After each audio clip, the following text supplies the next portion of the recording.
بسم الله الرحمن الرحيم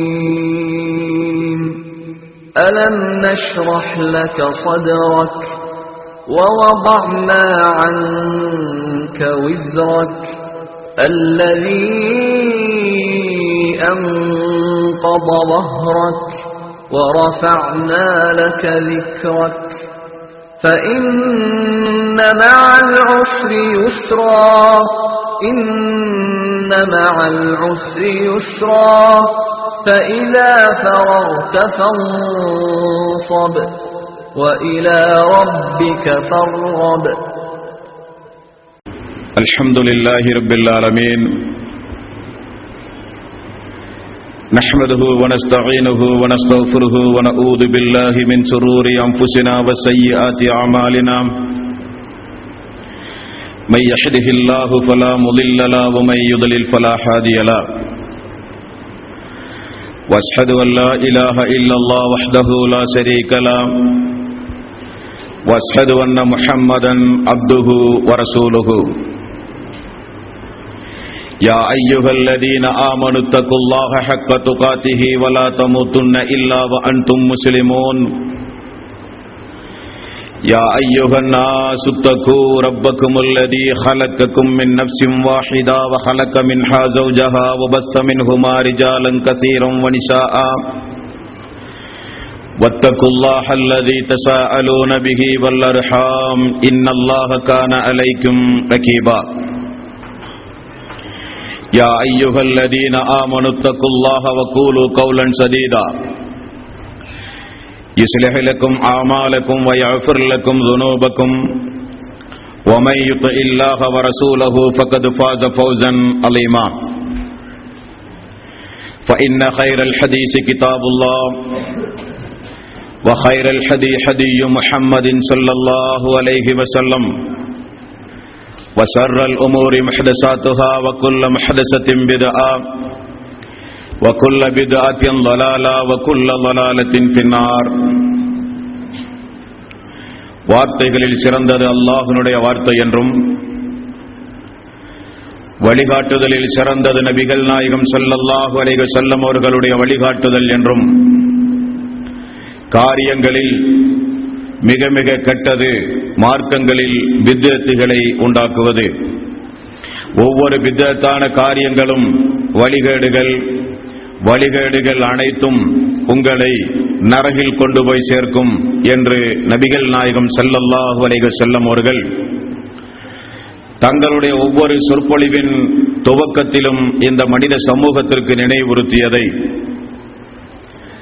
இந்த புனிதமிக்க ரமலானுடைய மாதத்தில் அல்லாஹ்வுடைய ஆலயத்தில் ஒன்று கூடியிருக்கின்ற உங்களது சிந்தனையிலும் ஆரம்பமாக அந்த நபிமொழியை நினைவுறுத்தி எனது உரையை ஆரம்பம் செய்கிறேன். எல்லாம் வல்ல அல்லாஹ் ரப்பல் ஆலமீன் இணை வைத்தல், பித்அத்துகள், அனாச்சாரங்கள், மூட பழக்க வழக்கங்கள், சடங்கு சம்பிரதாயங்களை விட்டும் அமல்களை பாழாக்கி மறுமை நாளில் நரகத்திற்கு அழைத்துச் செல்லுகின்ற அனைத்து தீய எண்ணங்கள், நடவடிக்கைகளை விட்டும் நம் எல்லோரையும் அல்லாஹ் காப்பாற்றி அல்லாஹ்வுடைய மார்க்கத்தில் சொல்லப்பட்ட சட்டதிட்டங்களுக்கு ஏற்ப நாம் நம்முடைய வாழ்வை அமைத்து மரணிக்கின்ற பொழுது உண்மை முஸ்லிமாக மரணித்து மறுமை நாளில் வெற்றி பெறுகின்ற ஒரு கூட்டத்தில் அல்லாஹ் நம் எல்லோரையும் ஆக்கி அருள் புரிவானாக. அன்பிற்கும் பாசத்திற்கும் உரிய தாய்மார்களே, சகோதரர்களே, பெரியவர்களே, புனிதமிக்க இந்த ரமலானுடைய மாதத்தில் விடைபெறும் பயணம் என்கிற ஒரு தலைப்பின் கீழ் தொடர்ந்து பல்வேறு விஷயங்களை நாம் அறிந்து வந்து அதனுடைய இறுதி கட்டத்தை நாம் எல்லாம் நெருங்கியவர்களாக இங்கே அமர்ந்து கொண்டிருக்கிறோம். அப்படிப்பட்ட இந்த நல்ல நாளில் நேற்றைய தினம் அல்லாஹ்வுடைய நீதிமன்றத்தில் இறை விசுவாசிகளுக்கு எப்படிப்பட்ட சாட்சிகளும் பரிந்துரைகளும் வரும் என்பதனையும், இறை விசுவாசிகளை அல்லாஹு தஆலா எந்த அளவுக்கு இலகுவாக விசாரித்து தீர்ப்பளிப்பான் என்பதையும் நேற்றைய தினம் நாம் ஓரளவுக்கு அறிந்து கொண்டோம். அதைத் தொடர்ந்து இன்றைக்கு நீதி வழங்குவதில் அல்லாஹுவை தவிர ஒரு நீதியாளனை யாரும் பார்க்க முடியாத அளவுக்கு அந்த நீதிமன்றத்தில் ஒவ்வொரு அடியார்களுக்கும் அல்லாஹு தஆலா நீதி வழங்குகிற அந்த பொதுவான விசாரணையை இந்த நல்ல நாளிலே நாம் அறிந்து கொள்ள கடமைப்பட்டிருக்கிறோம். அன்பானவர்களே, ரசூலுல்லாஹி ஸல்லல்லாஹு அலைஹி வஸல்லம் அவர்கள் கூறிய ஒரு நபிமொழி, புகாரியில் 3348வது நபிமொழி. அல்லாஹு தஆலா மறுமை நாளில் யகூலுல்லாஹு தஆலா, அல்லாஹ் மறுமை நாளில் சொல்லுவானாம், யா ஆதம், ஆதமே என்று அல்லாஹ் அழைப்பான். ஃபயகூல், ஆதம் அலைஹிஸ்ஸலாத்து வஸ்ஸலாம் நம்முடைய தந்தை சொல்லுவார், லப்பைக், இதோ வந்து விட்டேன் யா அல்லாஹ், வஸஅதைக், கட்டுப்படுவதற்கு காத்திருக்கிறேன் யா அல்லாஹ், வல் ஹைரு ஃபீ யதைக், நலம் அனைத்தும் உன்னுடைய கைவசம்தான் இருக்கிறது யா அல்லாஹ் என்று அல்லாஹ் அழைக்கும் பொழுது நம்முடைய தந்தை ஆதம் அல்லாஹ்வுக்கு சொல்லுகிற பதில், ஃபயகூல், அப்பொழுது அந்த ஆதமுக்கு அல்லாஹ் சொல்லுவான், அஹ்ரிஜ் பஅஸன் நார், உம்முடைய மக்களில் நரகவாசிகளை அப்படியே பிரித்து நிப்பாட்டு என்று அல்லாஹ் சொல்லுவான். நம்முடைய தந்தை ஆதம் அலைஹிஸ்ஸலாத்து வஸ்ஸலாம் பாவப்பட்டு, அல்லாஹுவே எனது மக்களில் எத்தனை பேரை நான் நரகத்திற்காக வேண்டி பிரித்து நிப்பாட்ட என்று ஆதம் அலைஹிஸ்ஸலாத்து வஸ்ஸலாம் அல்லாஹ்விடத்திலே கேட்பார். அல்லாஹ் சொல்லுகிற பதிலை ரசூலுல்லாஹி ஸல்லல்லாஹு அலைஹி வஸல்லம் இதே போல மக்களுக்கு சொல்லும் பொழுது அந்த மக்கள் அதிர்ந்து போனார்கள். அல்லாஹ் சொல்லுவானாம், ஆதமே, உம்முடைய மக்களில் ஒவ்வொரு 1000 பேர்களை பிரித்து பிரித்து எடு, அதில் 999 பேர் நரகத்திற்கு, ஒரு மனிதன் தான் சொர்க்கத்திற்கு. சஹாபாக்கள் எல்லாம், யா ரசூலல்லாஹ், சொர்க்கத்திற்கு 1000 பேரில் ஒரு மனிதன் பிரித்தெடுக்கப்படுவானேயானால் நம்மில் எத்தனை பேர்கள் சொர்க்கத்திற்கு செல்வோம் யா ரசூலல்லாஹ்? நபிகள் நாயகம் ஸல்லல்லாஹு அலைஹி வஸல்லம் அவர்கள் கூறினார்கள், 1/4 கால் பாகம் 25% ஒட்டுமொத்த மனித சமூகத்தில் நாம் தான் சொர்க்கவாசி. அல்லாஹு அக்பர். சஹாபாக்கள் சொன்னார்கள், அல்லாஹ் மிகப்பெரியவன். மீண்டும் ரசூலுல்லாஹி ஸல்லல்லாஹு அலைஹி வஸல்லம், இல்லை, 1/3 பகுதியினர் 33% நாமெல்லாம் சொர்க்கவாசிகள். அல்லாஹு அக்பர் என்றார்கள் சஹாபாக்கள். மீண்டும் ரசூலுல்லாஹி ஸல்லல்லாஹு அலைஹி வஸல்லம், ஒட்டுமொத்த மனித சமுதாயத்தில் சொர்க்கம் செல்லுகிற மக்களில் நாம் தான் 50% மக்கள். அல்லாஹு அக்பர் என்றார்கள் சஹாபாக்கள்.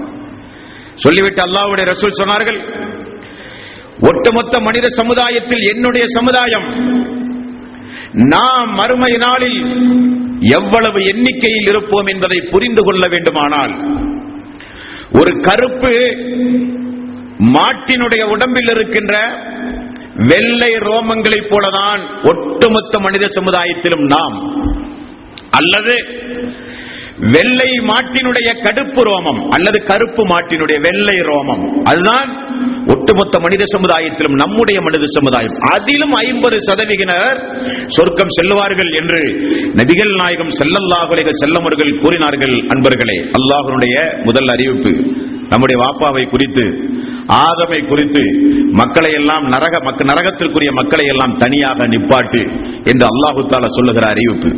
அன்பானவர்களே, முஸ்லிம் என்கிற நபிமொழி தொகுப்பில் 5678வது நபிமொழி. அல்லாஹு தஆலா அந்த நாளில் தன்னுடைய அடியார்களை பார்த்து கேட்பானாம், அடியானே, உனக்கு நான் கண்ணியத்தை தந்தேனா? ஆமாம் யா அல்லாஹ். செல்வத்தை தந்தேனா? ஆமாம் யா அல்லாஹ்.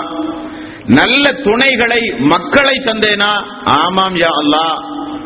போர் செல்வங்களை எல்லாம் உங்களுக்கு வாரி வாரி தந்தேனா? ஆமாம் யா அல்லாஹ்.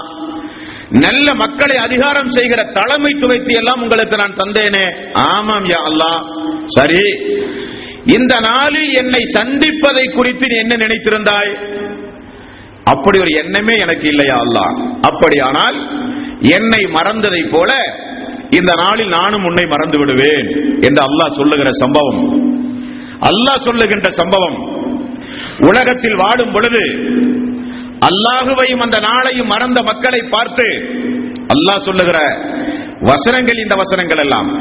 மேலும் திருக்குர்ஆனில் அல்லாஹ் தஆலா 45வது அத்தியாயத்தின் 34வது வசனத்தில் அல்லாஹ் தஆலா சொல்கிறான், வகீலல் யௌம நன்சாக்கும் கமா நசீத்தும் லிகா யௌமிக்கும் ஹாதா. யாரெல்லாம் இந்த நாளை மறந்தார்களோ அவர்களை நானும் இந்த நாளில் மறந்து விடுவேன் என்றும் அல்லாஹ் தஆலா அந்த மறுமை நாளில் செய்கிற அறிவிப்புகள், இந்த அறிவிப்புகள் எல்லாம். 82வது அத்தியாயம் 19வது வசனம், யௌமலா தம்லிகு நஃப்சுல் லினஃப்ஸின் ஷைஆ. யாரும் இந்த மறுமை நாளில் யாரும் யாருக்கும் ஒரு சிறிது கூட நன்மைகளை செய்ய முடியாது. அவரவர்கள் செய்த நன்மை அவரவர்களுக்கு. வல் அம்ரு யௌமஇதின் லில்லாஹ். இந்த நாளினுடைய முழு ஆட்சியும் அதிகாரமும் அல்லாஹ்வினுடைய கைவசம்தான் இருக்கும் என்று அல்லாஹ் சொல்கிறான். இப்படிப்பட்ட அந்த நாளில் அல்லாஹ் தஆலா கேட்கிற ஒவ்வொரு கேள்விகளையும் பாருங்கள் நண்பர்களே. அடியார்களை பார்த்து 28வது அத்தியாயம் 65வது வசனம் அல்லாஹ் சொல்கிறான், வயௌம யுனாதீஹிம். விசாரணைக்காக வேண்டிய மக்கள் எல்லாம் அழைக்கப்படுகின்ற அந்த நாளில் ஃபயகூல், அவர்களிடத்திலே கேட்கப்படும், மாதா அஜப்துமுல் முர்சலீன். நான் அனுப்பிய இந்த தூதர்களுக்கு, எல்லா தூதர்களையும் அல்லாஹ் தஆலா நிப்பாட்டி வைத்து அந்தந்த சமுதாய மக்களிடத்தில் அந்தந்த தூதர்களை சுட்டிக்காட்டி நம்மை அல்லாஹ் தஆலா முஹம்மது நபி ஸல்லல்லாஹு அலைஹி வஸல்லம் அவர்களை அந்த மறுமை நாளில் அல்லாஹ் நிப்பாட்டி இந்த தூதருக்கு துனியாவில் வைத்து என்ன பதிலை நீங்கள் சொன்னீர்கள்? இவரை நான் அனுப்பிய தூதர், அஷ்ஹது அன்ன முஹம்மதர் ரசூலுல்லாஹ், அல்லாஹ்வுடைய தூதர் தான் இந்த முஹம்மது என்பது என்று நான் சாட்சி சொல்லுகிறேன் என்று சாட்சி சொல்லி இஸ்லாமிய மார்க்கத்தை ஏற்றுக்கொண்ட மக்கள் அந்த தூதர் சொன்ன அடிப்படைக்கு மாற்றமாக நடந்தால், தூதருக்கு எதிராக நடந்தால், அல்லாஹ் கேட்கிற கேள்வி, இந்த தூதருக்கு என்ன பதிலை நீங்கள் சொன்னீர்கள் என்கிற கேள்வி மறுமை நாளில் கேட்கப்படுகிற கேள்வி. முஸ்லிம் என்கிற நபிமொழி தொகுப்பில் 5115வது நபிமொழி அல்லாஹ் தஆலா நிற்கிற மக்களை பார்த்து கேட்கிற இன்னொரு கேள்வி, என் மீது சத்தியமிட்டு நான் மன்னிக்கவே மாட்டேன் என்று சொன்ன அந்த அடியான் எங்கே என்று அல்லாஹ் கேட்பான். ரசூலுல்லாஹி ஸல்லல்லாஹு அலைஹி வஸல்லம் அவர்கள் சொல்கிறார்கள், முற்சென்ற சமுதாயத்தில் ஒரு மனிதன் இருந்தானாம். அவன் இன்னொரு மனிதனை பார்த்து, அல்லாஹ்வின் மீது சத்தியமாக அல்லாஹ் உன்னை மன்னிக்கவே மாட்டான் என்று சொன்னான். அப்படியே மரணித்து போனார்கள். 2 பேரையும் அல்லாஹ் எழுப்புகிறான். அல்லாஹ் கேட்கிற கேள்வி, என் மீது சத்தியமிட்டு நான் ஒரு அடியானை மன்னிக்கவே மாட்டேன் என்று சொன்னவன் எங்கே என்று கேட்கப்படும். அவன் கொண்டு வரப்படுவான். அவனுடைய நல்லறங்கள் எல்லாம் பிடுங்கப்படும். யாரை பார்த்து இவன் அல்லாஹுவை குறித்து பயமுறுத்த, அல்லாஹுவை குறித்து அவநம்பிக்கை ஏற்படுத்தி அடியார்களை இந்த உலகத்தில் வாழும் பொழுது தேவையில்லாமல் எல்லாம் அச்சமூட்டி எச்சரிக்கை செய்தார்களோ, அவர்களிடத்தில் இவனுடைய நன்மைகளை எல்லாம் எடுத்துக் கொடுத்து, யாரை நான் மன்னிக்க மாட்டேன் என்று என் மீது சத்தியம் போட்டாயோ, எந்த ஒரு உரிமையும் இல்லாமல் அவரை நான் மன்னித்து சொர்க்கத்திற்கு அனுப்பினேன், நீ நரகத்திற்கு செல் என்று அல்லாஹ் ரப்புல் ஆலமீன் சொல்லுகிற நீதிமன்றம் அந்த நீதிமன்றம் அன்பர்களே. மேலும் நபிகள் நாயகம் ஸல்லல்லாஹு அலைஹி வஸல்லம் அவர்கள் கூறினார்கள், முஸ்லிம் என்கிற நபிமொழி தொகுப்பில் 1164வது நபிமொழி, அல்லாஹ்வுடைய விசாரணை எப்படி இருக்கும் என்பதை சொல்கிறார்கள். அல்லாஹ் தஆலா விசாரிக்க வேண்டும் என்ற ஒரு காரியத்தில் அல்லாஹ் அந்த நாளில் முடிவு செய்தால் அந்த காரியத்தை அல்லாஹ் கண்டுபிடித்தே தீருவான். உங்களை விடமாட்டான் அல்லாஹ் தஆலா. உங்களை அல்லாஹ் துருவி துருவி விசாரித்து ஒரு காரியம் குறித்து உங்களுக்கு தெளிவுபடுத்த வேண்டும் என்று அல்லாஹ் விரும்பினால் அதனுடைய கடைசி நிலை வரை அல்லாஹ் சென்று அந்த காரியத்தை கண்டுபிடித்து தெளிவுபடுத்தாமல் அல்லாஹ் உங்களை விடமாட்டான் என்றும் நபிகள் நாயகம் ஸல்லல்லாஹு அலைஹி வஸல்லம் அவர்கள் கூறினார்கள். அன்பர்களே, புகாரியில் 6536வது நபிமொழி, மன் நூகிஸல் ஹிசாப உஸ்திபா, துருவி துருவி அல்லாஹ் தஆலா மறுமை நாளில் யாரையாவது விசாரணை செய்தால் நீங்கள் தெரிந்து கொள்ளுங்கள், அவனை அல்லாஹ் வேதனைப்படுத்துவதாக முடிவு செய்து விட்டான். நரகத்தில் அல்லாஹ் அவனுக்கு தண்டனை கொடுப்பதாக முடிவு செய்து விட்டான்.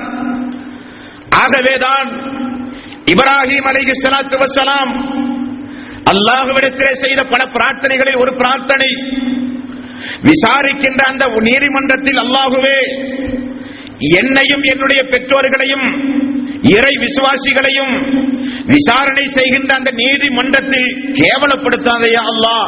இப்ராஹிம் நபியினுடைய துஆ. அதைத்தான் நபிகள் நாயகம் ஸல்லல்லாஹு அலைஹி வஸல்லம் அவர்கள் சொல்கிறார்கள், மன் நூகிஸல் ஹிசாப உஸ்திபா, துருவி துருவி அல்லாஹ் யாரையாவது விசாரித்தால் அந்த மறுமை நாளில் நீங்கள் தெரிந்து கொள்ளுங்கள், அவர்கள் வேதனை செய்யப்படுவார்கள் என்றும் நபிகள் நாயகம் ஸல்லல்லாஹு அலைஹி வஸல்லம் அவர்கள் சொன்னார்கள். மேலும் புகாரியில் 6499வது நபிமொழி, மன் சம்மஅ சம்மஅ அல்லாஹ், யார் இந்த உலகத்தில் அல்லாஹ்வினுடைய இபாதத்துகளை விளம்பரப்படுத்தி செய்தார்களோ அவர்களை அல்லாஹ் தஆலா மறுமை நாளில் கொண்டு வந்து நிப்பாட்டி விளம்பரப்படுத்துவான். அல்லாஹ், இவன் செய்த இபாதத்துகளுக்கும் எனக்கும் எந்த சம்பந்தமும் கிடையாது, மக்களுக்காக வேண்டி செய்தவன் இவன்.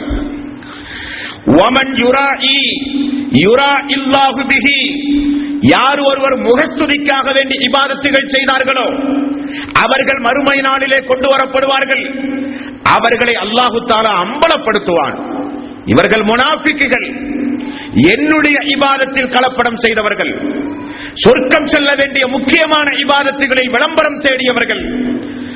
எந்த மக்களுக்காக யாருக்காக இபாதத்துகளை விளம்பரப்படுத்தி முகஸ்துதிக்காக வேண்டி செய்து உலகத்தில் விளம்பரம் தேடினாயோ, இதோ அந்த மக்கள் எல்லாம் இங்கே நிற்கிறார்கள், அவர்களிடத்திலே போய் நன்மையை கேள், அவர்களிடத்திலே போய் சொர்க்கம் கேள். உலகத்தில் உன்னை புகழ்ந்து விட்டார்கள், உலகத்தில் நீ எதிர்பார்க்கிற விளம்பரத்தை உனக்கு அவர்கள் தந்து விட்டார்கள், என்னிடத்தில் உனக்கு எந்த நற்கூலியும் இல்லை என்று அல்லாஹ் சொல்லுகிற நாள் அந்த நாள். ஆகவேதான் நபிகள் நாயகம் ஸல்லல்லாஹு அலைஹி வஸல்லம் அவர்களுக்கு அருளப்பட்ட திருக்குர்ஆனில் அல்லாஹ் தஆலா 50வது அத்தியாயத்தின் 21வது வசனத்தில் அல்லாஹ் சொல்கிறான், வஜாஅத் குல்லு நஃப்ஸின் மஅஹா ஸாயிகுன் வ ஸஹீத், அந்த நாளில் ஒவ்வொரு அழைப்பாளரோடும் ஒவ்வொரு சாட்சியோடும் தான் அந்த நாளில் நீங்கள் அல்லாஹ்வினுடைய முன்னிலையில் நீங்கள் வருவீர்கள் என்று அல்லாஹ் அவனுடைய அருள்மறையாம் திருமறை குர்ஆனிலே சொல்கிறான். அன்பானவர்களே, முஸ்லிம் என்கிற நபிமொழி தொகுப்பில் 5021வது நபிமொழி அல்லாஹ் கேட்கிற ஒரு சில கேள்விகளை பாருங்கள். ஆதமுடைய மகனே, நான் நோய்வாய்ப்பட்டிருந்தேனே, ஏன் என்னை நீ பார்க்க வரவில்லை என்கிற ஒரு கேள்வி. அடியான் சொல்லுகிற பதில், அகிலத்தின் அதிபதியே, உன்னை எப்படி நான் உடல் நலம் விசாரிக்க செய்ய முடியும் என்று கேட்கிறான். அல்லாஹ் திரும்ப கேட்கிற கேள்வி, என்னுடைய அடியான் நீ உலகத்தில் வாழும் பொழுது உடல் நலம் சரியில்லாமல் நோய்வாய்ப்பட்டு கிடந்தானே, அவனை நீ போய் பார்க்க சென்றாயா? இல்லையா அல்லாஹ், அவனை நீ போய் பார்க்க சென்றிருந்தால் அங்கே என்னை நீ காண்பாய். ஆகவேதான் சங்கைக்குரிய அறிஞர் பெருமக்கள் எல்லாம் நோயாளியை சந்திப்பது சுன்னத்தல்ல, அது ஒரு ஃபர்ல் என்கிறார்கள். என்ன காரணமாம்?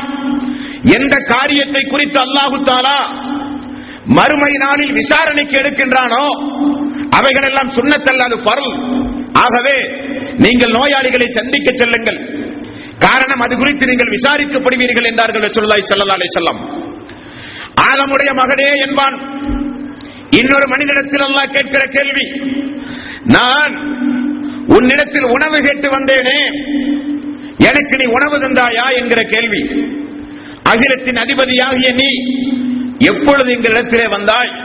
உனக்கு எப்படி அல்லாஹ் உணவு தர முடியும்? ஒரு நாள் பசியோடு ஒரு அடியான் வந்தானா? வந்தான் யா அல்லாஹ். ஏன் கொடுக்கவில்லை? கொடுத்திருந்தால் அது எனக்கு கொடுத்ததற்கு சமம். இப்படி தண்ணீரை குறித்து, உணவை குறித்து, ஆடைகளை குறித்து ஏழை எளிய மக்களை எல்லாம் துச்சமாக கருதி தகார வார்த்தை பிரயோகங்களை பயன்படுத்தி முகம் சுளிக்கிற காரியங்களில் ஈடுபட்டு துரத்திய அன்பர்களும் மறுமை நாளில் விசாரிக்கப்படுவார்கள் என்றும் நபிகள் நாயகம் ஸல்லல்லாஹு அலைஹி வஸல்லம் அவர்கள் கூறினார்கள். அன்பர்களே, அந்த விஷயங்களில் ஜாக்கிரதையாக இருக்க வேண்டும். மேலும் நபிகள் நாயகம் ஸல்லல்லாஹு அலைஹி வஸல்லம் அல்லாஹ்வுடைய விசாரிப்பை இப்பொழுது நமக்கு சொல்லித் தருகிறார்கள். அல்லாஹ் அவனுடைய அருள்மறையாம் திருமறை குர்ஆனிலும் நமக்கு சொல்லுகிறான். ஒவ்வொரு மனிதனிடத்திலும் அல்லாஹ் 3 வகையில் விசாரணை நடத்துவான். என்ன காரணம்? மறுமை நாளில் என்னை இந்த இறைவன் சரிவர விசாரிக்கவில்லை, நீதி வழங்குவதில் குறைபாடுகள் உண்டு, இவர் சரியான நீதிமான் அல்ல, யாரும் பேசக்கூடாது அல்லாஹ்வுடைய நீதிமன்றத்தில். 3 கட்ட விசாரணை. உலகத்தில் எல்லாம் ஒரே விசாரணை தான். 2 சாட்சியங்கள், அவருக்குரிய சார்ஜ் ஷீட், நீதிமன்றம், நீதிமன்றத்தில் சாட்சிகள் வந்து விசாரிக்கப்படுவார்கள், தீர்ப்பு வழங்கப்படுவார்கள், அவ்வளவுதானே. அல்லாஹ்வுடைய நீதிமன்றத்தில் 3 கட்ட விசாரணை ஒவ்வொரு மனிதனுக்கும். அதான் முக்கியம். ஒவ்வொரு மனிதனுக்கும் 3 கட்ட விசாரணை. நபிகள் நாயகம் ஸல்லல்லாஹு அலைஹி வஸல்லம் அவர்கள் கூறிய செய்தியை கொஞ்சம் கேளுங்கள் நண்பர்களே. முஸ்லிம் என்கிற நபிமொழி தொகுப்பில் 5679வது நபிமொழி. ஒரு அடியான் மறுமை நாளில் எழுப்பி நிப்பாட்டப்பட்டவுடன் அவன் அல்லாஹ்விடத்திலே சொல்லுவானா, இறைவா, நீதி வழங்குவதில் அநியாயம் செய்யப்பட மாட்டாது என்று நீ எனக்கு வாக்கு கொடுத்தாயா இல்லையா? ஆமாம் என்பான் அல்லாஹ்.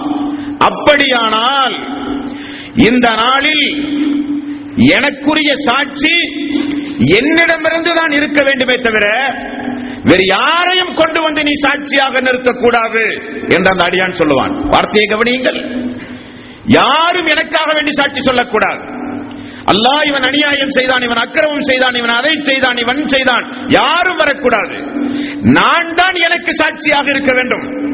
அப்படி என்னை நீ விசாரிக்க வேண்டும் யா அல்லாஹ் என்று சொன்னவுடன் அல்லாஹு தஆலா, உண்மைதான், சாட்சிகள் எல்லாம் மக்களுக்குத்தான், உலகத்தில் தான். உனக்கென்று நியமிக்கப்பட்ட வானவர்கள் மட்டும் இப்பொழுது வருவார்கள். உனக்கு உள்ளிலிருந்தே இப்பொழுது நான் சாட்சிகளை உண்டாக்குவேன் என்று அல்லாஹ் சொல்லி வாய்களுக்கு பேசி அந்த மனிதனுடைய வாய்க்கு அல்லாஹ் சீல் வைத்துவிட்டு அல்லாஹு தஆலா அந்த மனிதனை ஒரு இடத்திலே நிப்பாட்டி அவனுடைய கையையும் அவனுடைய காலையும் பார்த்து பேசுங்கள் என்று அல்லாஹ் கட்டளையிடுவான். கைகள் பேசும், கால்கள் சாட்சி சொல்லும்.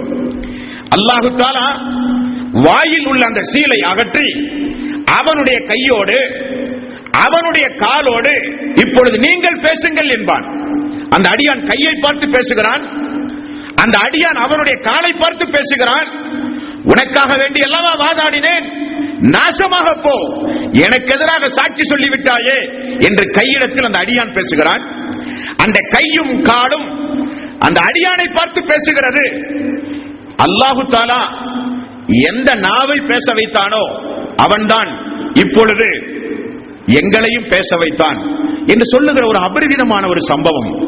அன்பானவர்களே, அல்லாஹு தஆலா 36வது அத்தியாயத்தின் 65வது வசனம், அல்யௌம நஹ்திமு அலா அஃப்வாஹிஹிம் வ துகல்லிமுனா ஐதீஹிம் வ தஷ்ஹது அர்ஜுலஹும் பிமா கானூ யக்ஸிபூன். பிமா கானூ யக்ஸிபூன். அல்லாஹ் சொல்கிறான், வாய்களுக்கு நான் சீல் வைத்து விடுவேன் அந்த மறுமை நாளில். வ துகல்லிமுனா ஐதீஹிம் வ தஷ்ஹது அர்ஜுலஹும் பிமா கானூ யக்ஸிபூன். அவருடைய கைகள் நம்மிடத்தில் அந்த நாளில் பேசும், அவர்களுடைய கால்கள் நம்மிடத்தில் சான்று பகரும் என்று அல்லாஹ் சொல்லுகிறான். அதைத்தான் ரசூலுல்லாஹி ஸல்லல்லாஹு அலைஹி வஸல்லம் அப்படி நமக்கு விளக்கினார்கள். ஒரு சம்பவத்தை பாருங்கள். முஸ்லிம் என்கிற நபிமொழி தொகுப்பில் 5678வது நபிமொழி. அல்லாஹு தஆலா ஒரு அடியானை அழைத்து, நீ இந்த நாளை குறித்து என்ன நினைத்தாய் என்று அல்லாஹ் கேட்பானாம். அவன் சொல்லுகிறான், அல்லாஹ்வே உன்னை நான் விசுவாசித்தேன், தூதரை நம்பினேன், வேதத்தை ஒப்புக்கொண்டேன், இந்த நாளை அஞ்சினேன், ஆகவே தொழுதேன், நோன்பு வைத்தேன், ஜகாத்து கொடுத்தேன், ஹஜ்ஜுக்கு சென்றேன், தர்மமும் செய்தேன் என்று சொல்லப்படும். உடனே அல்லாஹ் அவனை தனியாக ஒரு இடத்திலே நிப்பாட்டுவான். இதே போல அவனுடைய சதைகளையும் அவனுடைய தோள்களையும் அவனுடைய எலும்புகளுக்கும் அல்லாஹு தஆலா கட்டளை பிறப்பிப்பான், பேசுங்கள் என்று. பேசினால் அவன் செய்த இபாதத்துகள் உண்மை, ஆனால் அவன் முனாஃபிக், மக்களுக்காக வேண்டிய அந்த இபாதத்தை செய்தான். உடனே அந்த மனிதன் பதறுகிறான். அப்பொழுது அல்லாஹ் பயன்படுத்துகிற வார்த்தை வதாலிக்கல் முனாஃபிக். இவன் யார் என்றால் இவன் ஒரு நயவஞ்சகன். வதாலிக்கல் லதீன யஸ்ஹத்துல்லாஹு அலைஹி. அந்த நாளில் அல்லாஹு தஆலா மிக மிக கடுமையான கோபத்தை அவன் மீது செலுத்துவான். மிக கடுமையான கோபம் அல்லாஹு தஆலா இப்படிப்பட்டவர்களின் மீதுதான் அல்லாஹ் செலுத்துவான் என்று நபிகள் நாயகம் ஸல்லல்லாஹு அலைஹி வஸல்லம் அவர்கள் சொன்ன செய்தியை பார்க்கிறோம். நண்பர்களே, வாய்களுக்கு சீல் வைத்து கைகளும் கால்களும் பேசும் என்று அல்லாஹ் 36வது அத்தியாயத்தின் 65வது வசனத்திலே சொல்லுகிறான். இது ஒரு விசாரிப்பு. மேலும் தொடர்ந்து பாருங்கள். 41வது அத்தியாயத்தின் 20வது வசனம். இந்த வசனத்தில் அல்லாஹு தஆலா மேலும் மனிதனுடைய உடல் உறுப்புகளில் எவைகளெல்லாம் அந்த நாளில் அல்லாஹு தஆலா விசாரிப்பான் என்பதை அல்லாஹ் சொல்கிறான். அல்லாஹ் சொல்கிறான், ஹத்தா இதா மா ஜாஊஹா ஷஹித அலைஹிம் சம்உஹும் வ அப்சாருஹும் வ ஜுலூதுஹும் பிமா கான யஅமலூன். அவனுடைய காதுகள் பேசும் அந்த நாளில், அவனுடைய கண்கள் பேசும் அந்த நாளில், அவனுடைய தோள்கள் எல்லாம் பேசும் அந்த நாளில், அந்த மனிதன் அப்படி பேசியவுடன் அந்த மனிதன் அந்த உடல் உறுப்புகளை எல்லாம் பார்த்து சொல்லுவதை அல்லாஹ் சொல்கிறான். 4வது அத்தியாயத்தின் 21வது வசனம். வகாலு லிஜுலூதிஹிம் லிம ஷஹிதும் அலைனா. எனக்கு எதிராக சாட்சி சொல்லிவிட்டீர்களே இந்த நாளில். உடனே உடல் உறுப்புகள் அந்த மனிதத்திலே பேசுகிறது. காலு அன்தகனல்லாஹு அல்லதி அன்தக குல்ல ஷைஇன். உன்னை பேச வைத்த அல்லாஹ் தான் எங்களை எல்லாம் பேச வைத்தான் என்று அந்த மறுமை நாளில் சொல்லப்படும் என்பது அதிபயங்கரமான சம்பவத்தை அல்லாஹ் சொல்லுகிறான். நண்பர்களே, இப்படி ஒரு குற்றவாளியை அல்லாஹு தஆலா முதல் கட்டமாக விசாரிப்பது அவனுடைய உடல் உறுப்புகளை சாட்சியாக்கி, யாரையும் சாட்சியாக அல்ல, உடல் உறுப்புகளை சாட்சியாக்கி அவனை நிப்பாட்டி கை பேசுகிறது, அல்லாஹ் இத்தனை மணிக்கு இந்த அநியாயத்தை செய்தான். கால் சொல்லுகிறது, அல்லாஹ் நான் சாட்சி, என்னை பயன்படுத்தி தான் நடந்தான். அல்லாஹ்வே இந்த அநியாயத்திற்கு இவன் துணை போனான், நான் சாட்சி. அல்லாஹ்வே இந்த அநியாயத்தை இப்படி செய்தான், நான் சாட்சி. கண் பேசுகிறது, தோல் பேசுகிறது, உடம்பில் இருக்கிற எல்லா உறுப்புகளும் பேசுகிறது. ஆகவேதான் அல்லாஹ் சொல்கிறான், நீங்கள் ஒரு தவறு செய்யும் பொழுது இந்த உறுப்புகளை எல்லாம் மறைந்து தவறு செய்ய முடியுமா? முடியாது.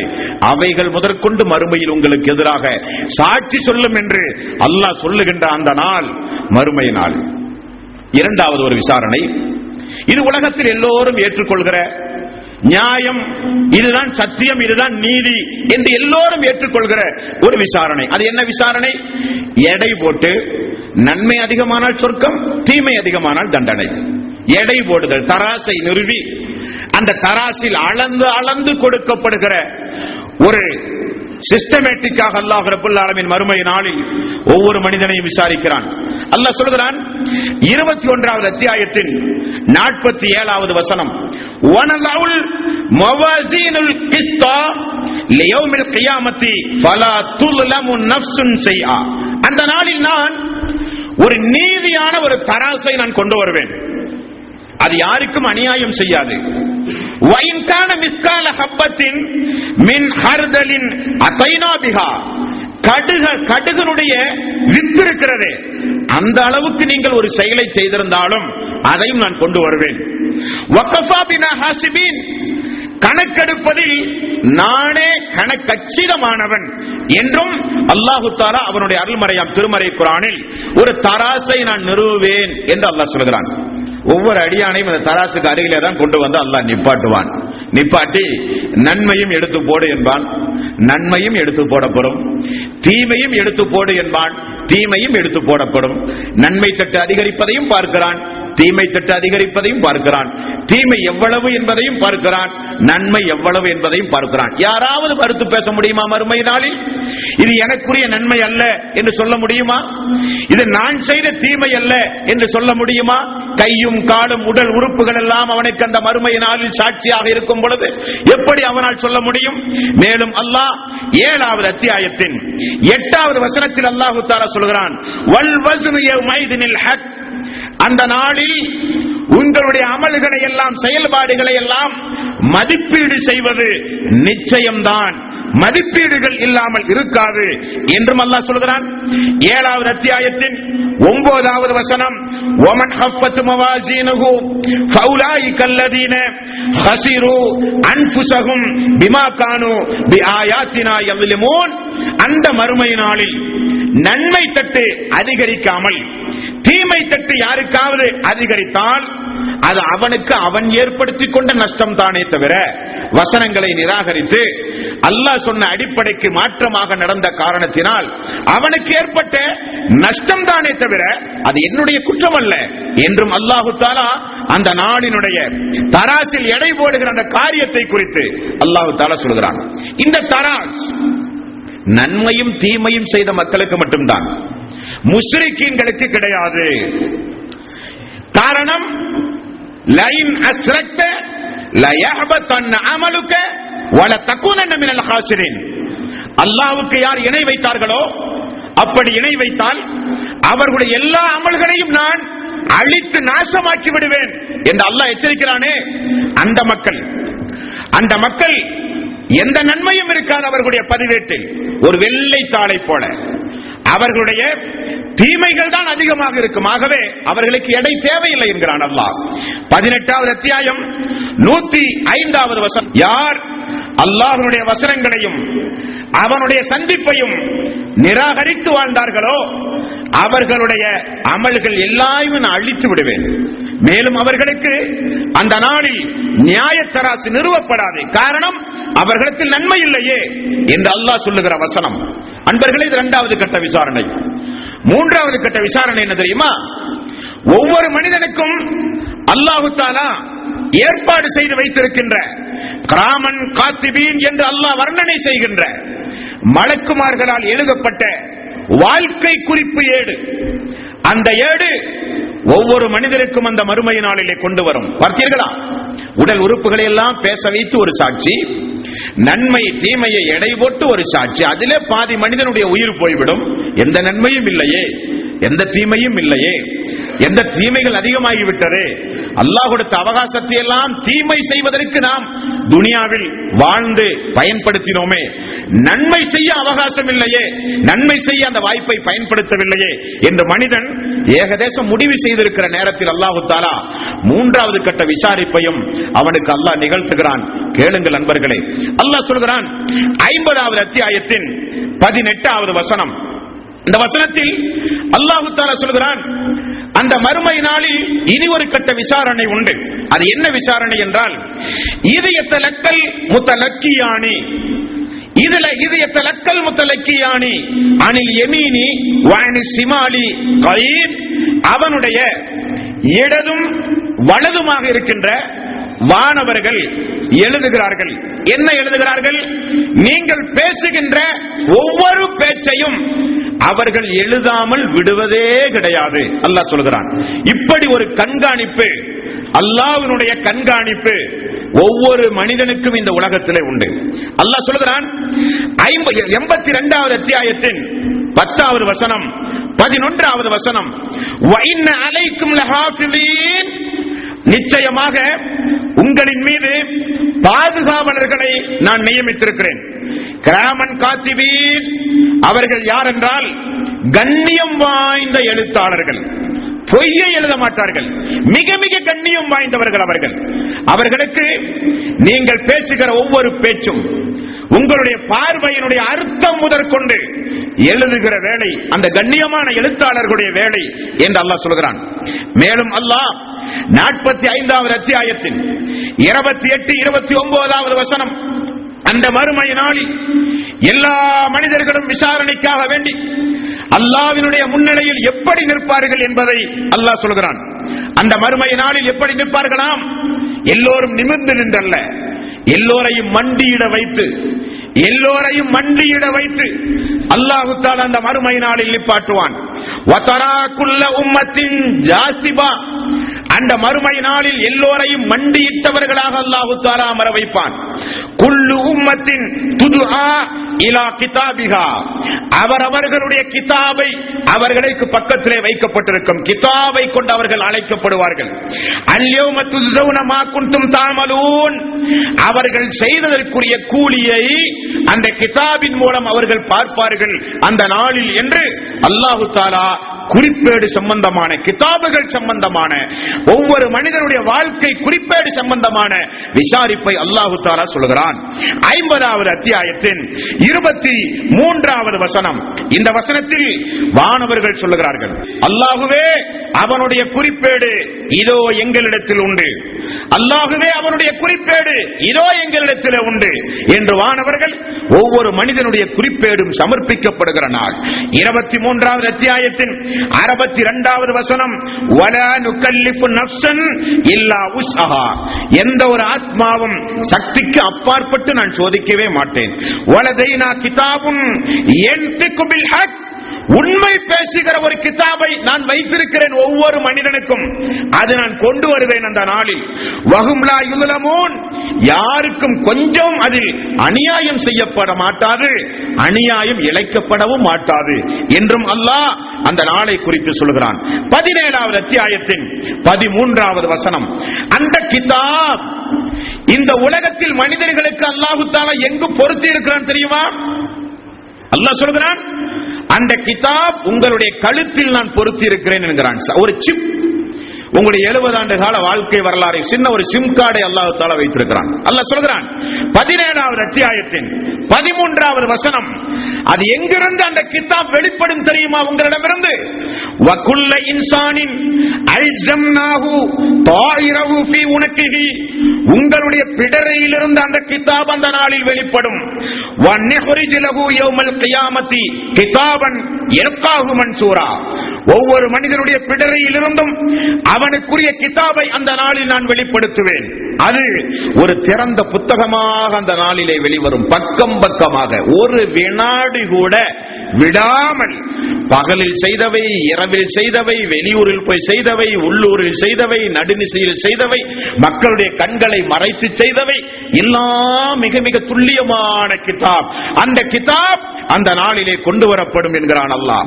69வது அத்தியாயம் 25 முதல் 29 வரை உள்ள வசனம். அன்பர்களே, அப்படி வெளிப்படுத்தப்படுகிற அந்த கிதாபை அல்லாஹ் தஆலா உன்னுடைய இடது கையை நீட்டு என்பான் அல்லாஹ். இடது கை நீட்டப்படும். வஅம்மாமன் ஊத்திய கிதாபஹு பிஷிமாலிஹி, அந்த அடியானுடைய இடது கையில் அந்த கிதாப் கொடுக்கப்பட்டவுடன் ஃபயகூடு, அவன் சொல்லுவான், யா லைத்தனி லம் ஊத்த கிதாபியா, என்னுடைய பதிவேடு எனக்கு கொடுக்கப்படாமல் இருந்திருக்க வேண்டுமே என்று அந்த அடியான் சொல்லுகிறான். என்ன காரணம்? வலது கையால் கொடுக்கப்பட்டால் சொர்க்கவாசி, கொடுக்கப்பட்டதோ இடது கையில். இடது கையை நீட்டு என்பான் அல்லாஹ். வாங்கியவுடன் அந்த அடியான் சொல்லுகிறான், வலம் அதிரிமா ஹிசாபியா, இந்த விசாரணை நாளை நான் சந்திக்காமல் இருந்திருக்க வேண்டுமே. யாழை தகா காணத்தில் காலியா, மரணித்த உடனேயே என்னுடைய வாழ்வு அப்படியே முடிந்து விட்டு இருக்க கூடாதா? ஏன் இந்த நாளில் எழுப்பி எனக்கு இப்படிப்பட்ட ஒரு விசாரணை என்று அந்த அடியான் சொல்லுவான் என்றும் அல்லாஹ் சொல்லுகிறான். 84வது அத்தியாயம் 10 முதல் 11 வரை உள்ள வசனம். ஒரு சில அடியானுக்கு அவனுடைய முதுகுப்புறத்தை அப்படியே கூப்பிட்டு அவனுக்கு கொடுக்கப்படும் ஒரு சில கிதாபுகள். வஅம்மாமன் ஊத்திய கிதாபஹு வரா அல்லாஹ்ரிஹி, முதுகுப்புறத்தை தட்டி கிதாபு கொடுக்கப்படும். ஃபஸௌஃப யதுஉ சுபூரா, எனக்கு ஒரு அழிவு வந்திருந்தால் நன்றாக இருக்குமே, ஏன் என்னை இப்படி எழுப்பி இப்படி எனக்கு இடது கையிலும் பின்புறத்திலும் இந்த வேதங்கள் கொடுக்கப்படுகிற கிதாபுகள் கொடுக்கப்படுகிறது என்று அந்த அடியான் புலம்புகிறான். அந்த நாள் 3வது அத்தியாயத்தின் 30வது வசனம். கிதாபுகள் கையில் கொடுக்கப்பட்டவுடன் ஒவ்வொரு தீயவர்களும் நினைப்பார்களாம், அல்லாஹ் சொல்கிறான், அந்த மறுமை நாளில் நன்மையும் தீமையையும் அந்த அடியான் தன்னுடைய கண் முன்னால் பார்த்தவுடன் வமா அமிலத் மின் சூஇன் தவத்து லவ் அன்ன பைனஹா வ பைன அமதன் பஈதா, அன்ன பைனனா வ பைனஹு அமதன் பஈதா, எனக்கும் தீமைக்கும் ரொம்ப பெரிய தொலைவு இருந்திருக்க கூடாதா? உலகத்தில் தீமை எல்லாம் ரொம்ப சந்தோஷமாக செய்த அடியான், உலகத்தில் தீமையை செய்யும் பொழுது வருத்தம் இல்லாத அடியான், உலகத்தில் தீமையை அவனே தேடி போய் செய்த அடியான், மறுமை நாளில் அல்லாஹ்வே இந்த நாளில் தீமைக்கும் எனக்கும் மிகப்பெரிய ஒரு தொலைவு இருக்கக்கூடாதா என்று அந்த அடியான் அந்த கிதாபை பார்த்தவுடன் கேட்பானாம். 17வது அத்தியாயத்தின் 14வது வசனம் அல்லாஹ் தஆலா சொல்லுகிறான், அந்த கிதாபை பிடரியிலே இருந்து எடுத்து இடது கையை நீட்ட சொல்லி கையிலே கொடுப்பான். அது ஒரு திறந்த புத்தகமாக வரும். எல்லாம் பார்க்கிறான். பார்த்தவுடனே அல்லாஹ் தஆலா அந்த கிதாபை ரப்பு வாசித்து, இது இன்னாருக்குரிய குற்றம், இது இப்பொழுது செய்த குற்றம் என்று சொல்லுவானா? அல்ல. அல்லாஹ் சொல்கிறான், இக்ரா கிதாபக, உன்னுடைய வாழ்க்கை குறிப்பேட்டை நீயே படி.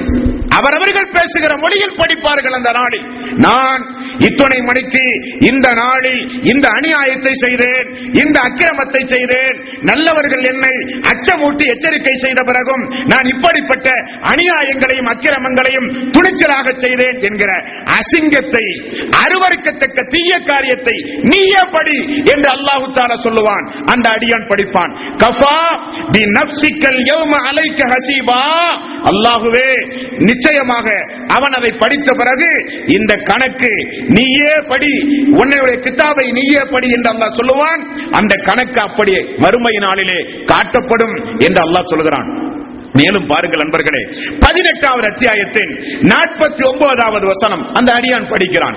படித்த பிறகு அந்த அடியான் சொல்லுகிறான், வவதுல் கிதாபு ஃபதரல் முஜ்ரிமீன முஸ்ஃபிகீன மிம்மா ஃபீஹி, ஒவ்வொரு குற்றவாளிக்கு முன்னிலையிலும் அந்த கிதாப் அந்த மறுமை நாளில் கொண்டு வரப்பட்டவுடன் வயக்கூலூன யா வைலதனா மாலி ஹாதல் கிதாபிலா யுகாதிர் ஸஈரத்தன் வலா கபீரத்தன் இல்லா அல்சாஹா, இந்த கிதாபுக்கு என்ன நேர்ந்தது, இந்த கிதாபுக்கு என்ன நேர்ந்தது, சிறியவை முதல் கொண்டு பெரியவை வரையெல்லாம் துல்லியமாக பதிவு செய்து வைத்திருப்பதை நான் பார்க்கிறேனே என்று அவன் கை சேதப்படுவான், அவன் கதறுவான், இந்த கிதாபுக்கு என்னானது என்று கேட்பான். அன்பர்களே, 78வது அத்தியாயத்தின் 40வது வசனம் அல்லாஹ் தஆலா இந்த நீதிமன்றத்தில் யாரையும் விசாரிக்காமல் விடமாட்டானாம். அவன் மாலிக் யௌமித்தீன், கியாம நாளின் அதிபதி என்பதை நிரூபிப்பதற்காக வேண்டி அல்லாஹ் என்ன செய்வான் என்பதை ரசூலுல்லாஹி ஸல்லல்லாஹு அலைஹி வஸல்லம் அவர்கள் சொன்னார்கள். ஒரு கொம்புள்ள ஒரு ஆட்டையும் கொம்பு இல்லாத இன்னொரு ஆட்டையும் அல்லாஹ் கொண்டு வந்த மறுமையில் நிப்பாட்டி எல்லா மனிதர்களும் எல்லா நபிமார்களும் பார்க்கிற அந்த நீதிமன்றத்தில் எப்படிப்பட்ட நீதிமான் என்பதை அல்லாஹ் தஆலா நிரூபிப்பதற்காக ஒரு கொம்பு உள்ள ஒரு ஆடு உலகத்தில் கொம்பு இல்லாத ஒரு ஆட்டை அநியாயமாக முட்டி வேதனை செய்திருந்தால் அதையும் அல்லாஹ் விசாரிப்பான். விசாரித்து அந்த ஆடு மாடு என்ன பிற உயிர் ஜீவராசிகளை எல்லாம் அல்லாஹ் தஆலா நரகத்திலே போட்டு தண்டிக்க மாட்டான். அவைகளுக்கு ஹராமும் இல்லை ஹலாலும் இல்லை. அல்லாஹ் என்ன செய்வான், மண்ணோடு மண்ணாக அல்லாஹ் தஆலா மறுமை நாளில் ஆக்கி விடுவான். அது அவர்களுக்குரிய தண்டனை. இதை இந்த இறை விசுவ இந்த அநியாயக்காரன் பார்க்கிறான் மறுமை நாளில். இறை விசுவாசிகள் மறுமையை பற்றி பேசினால் கிண்டல்களும் கேலிகளையும் செய்து உலகத்தில் அடாவடித்தனமாக வாழ்ந்த அந்த அடியான் அல்லாஹ் தஆலா இன்ன பிற உயிர் ஜீவராசிகளை மண்ணோடு மண்ணாக ஆக்குகிற அந்த தீர்ப்பை பார்த்த பிறகு இந்த அடியான் சொல்லுகிறான், இன்னா அன்தர்னாக்கும் அஸாபன் கரீப், நெருங்கி வரும் வேதனையை பற்றி உங்களுக்கு நான் அச்சமூட்டி எச்சரிக்கை செய்கிறேன். யௌம யன்துருல் மர்உ மா கத்தமத் யதா, உங்களுடைய இரண்டு கைகளும் செய்து முற்படுத்தியதை அந்த நாளில் நீங்கள் நிச்சயம் பார்ப்பீர்கள். அப்பொழுது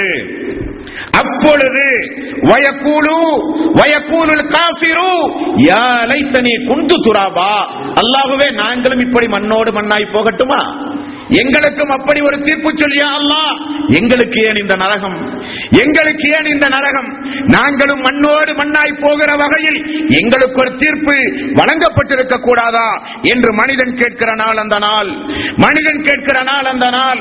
ஆகவேதான் அல்லாஹ் தஆலா அவனுடைய அருள்மறையாம் திருமறை குர்ஆனில் கெட்டவர்கள் எப்படி இடது கையில் பட்டோலை வாங்கப்பட்டவுடன் எனக்கு அழிவு வந்திருக்க கூடாதா, உலகத்தோடு என்னுடைய வாழ்வு முடிவடைந்து விடக் கூடாதா என்றெல்லாம் அல்லாஹ்வுடைய நீதிமன்றத்தில் கெட்டடியான் புலம்புவான்.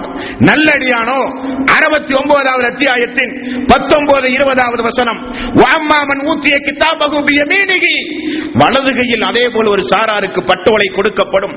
ஃபயகூலு ஹா உம்க்ரஉ கிதாபியா, என்னுடைய கிதாபை யார் வேண்டுமானாலும் படிக்கலாம் இந்த நாளில், என்னுடைய கிதாபை இந்த நாளில் யார் வேண்டுமானாலும் படிக்கலாம். காரணம், இன்னி லனன்து அன்னி முனாக்கின் ஹிசாபியா, நான் இந்த விசாரணை மன்றத்தை நம்பியவன், மறுமையை அஞ்சியவன், அதை அஞ்சி அஞ்சி செய்த இபாதத்துகள் இந்த இபாதத், யார் வேண்டுமானாலும் என்னுடைய இபாதத்துகளை படிக்கலாம் என்று மறுமை நாளில் நல்லவர்கள் கூறுவார்கள் என்றும் அல்லாஹு தாலா திருக்குர்ஆனிலே சொல்லுகிறான். இப்படி அல்லாஹு தாலா 3 கட்ட விசாரணை ஒவ்வொரு மனிதர்களுக்கும் உண்டு என்றால் அந்த மறுமையை குறித்துள்ள அச்சம் நம்முடைய வாழ்விலே இல்லாமல் போகுமா?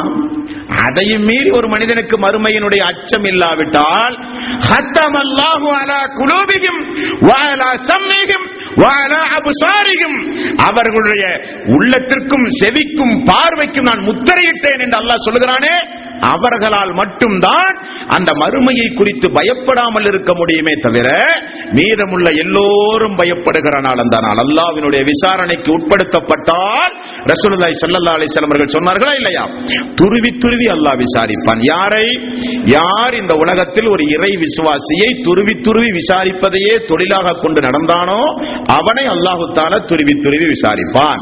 ஒரு இறை விசுவாசியை அவன் தெரியாமல் அவனுடைய குற்றங்குறைகளை ஆராய ஒரு அடியான் பின்தொடர ஒரு எட்டு எடுத்து வைத்தால் அல்லாஹ் அவனை பின்தொடர ஆரம்பிக்கிறான்.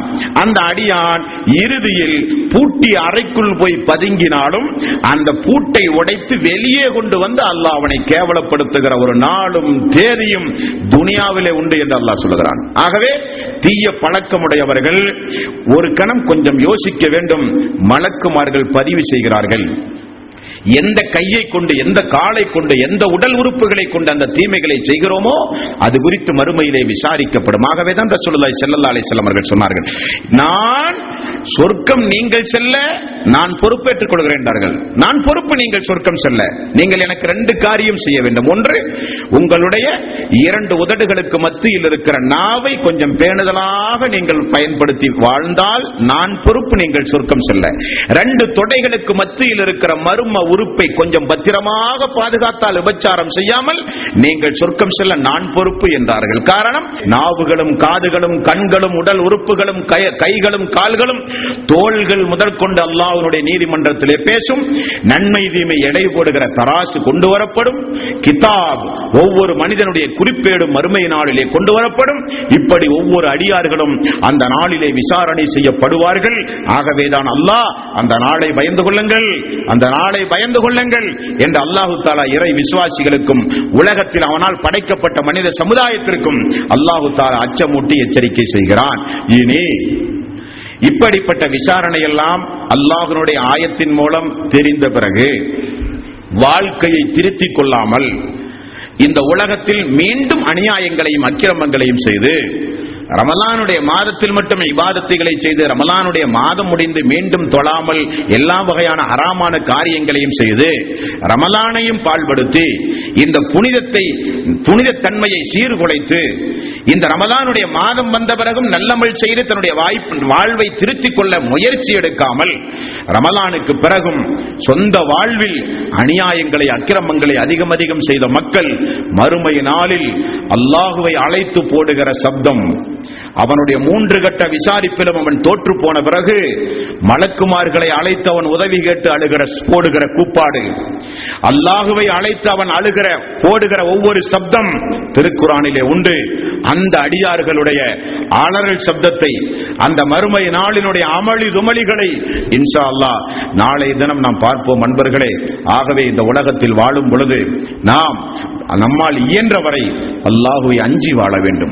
நன்மையை பொறுத்தவரையில் இயன்றவரை செய்யலாம், தீமைகளை பொறுத்தவரையில் உடனே அதிலிருந்து நாம் விலகிக் கொள்ள வேண்டும். காரணம், அல்லாஹ்வுடைய பிடி கடுமையானது, அல்லாஹ்வுடைய பிடி கடுமையானது என்று அல்லாஹ் சொல்லுகிறான். அல்லாஹுவை நீங்கள் ஏமாற்ற நினைத்தால் ஏமாந்து போவது நாம் தானே தவிர அல்லாஹ் கிடையாது. அல்லாஹ் இந்த உலக வாய்ப்பை நன்மைக்காக, நம்முடைய வாழ்வை நாம் திருத்துவதற்காக நாம் ஒவ்வொருவரும் பயன்படுத்தினால் நாம் புத்திசாலி. நாளைய தினம் ஓரளவுக்கு நீங்கள் புரிந்து கொள்வீர்கள் என்கிற நம்பிக்கையோடு உங்களிடமிருந்து இன்றைக்கு நான் விடைபெறுகிறேன்.